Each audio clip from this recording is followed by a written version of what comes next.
ओम शांति। मित्रों, आज मैं आपको अध्यात्म के क्रम में मोक्ष के बारे में बताना चाहता हूँ। मोक्ष का अर्थ होता है प्रभु में पूरी तरीके से अपने मन को लगाकर इस दुनिया से तृप्त हो जाना और फिर दूसरे संसार की तैयारी करना। लेकिन ये इतना आसान नहीं होता है, क्योंकि हर व्यक्ति अपने भौतिक सुविधाओं में इतना लिप्त होता है कि उसे कुछ भी नज़र नहीं आता है।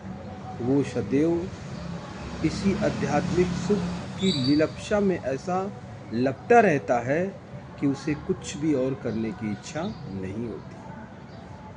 अर्थात अगर वास्तव में उसे मोक्ष चाहिए तो भौतिक सुख सुविधाओं से उसे दूर रहना पड़ेगा। ये नहीं कहा जा रहा है कि आप पूर्ण रूप से भौतिक सुख सुविधाओं को त्याग देंगे। भौतिक सुख सुविधाओं में रहते हुए धीरे धीरे अपनी जो जिम्मेदारियां हैं उन जिम्मेदारियों को पूरा करते हुए उसे आगे बढ़ना है। जैसे समाज की जिम्मेदारी है, अपने पितरों की जिम्मेदारी है, अपने बच्चों की जिम्मेदारी है, अपने राष्ट्र की जिम्मेदारी है।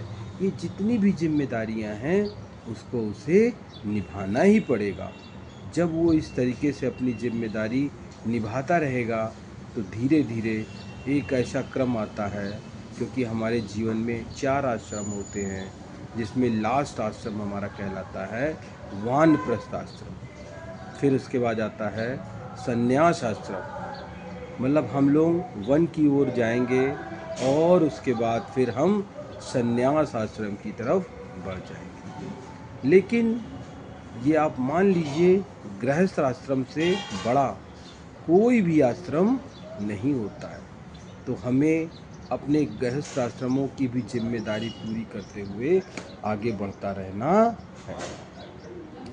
साथ ही साथ जब हम लोग गृहस्थ आश्रम से संन्यास आश्रम की ओर बढ़ते हैं तो इतना नहीं कि ये बहुत आसान है। इसमें हम लोग कई बार बहुत तरीके की परेशानियों में फंसते रहते हैं।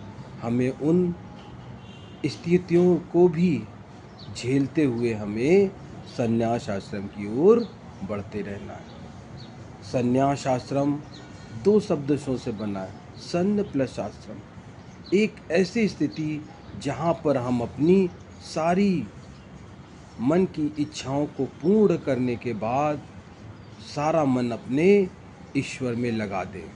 क्योंकि जब हम अपना ईश्वर में लगा देंगे तो धीरे धीरे यहाँ के मोह माया से हम लोग दूर हो जाएंगे। इसी को ही हम लोग कहते हैं, जब हम अपनी सब जिम्मेदारी पूर्ण करके ईश्वर में लग जाएंगे, इसी को कहा जाता है कि हमने मोक्ष प्राप्त कर लिया।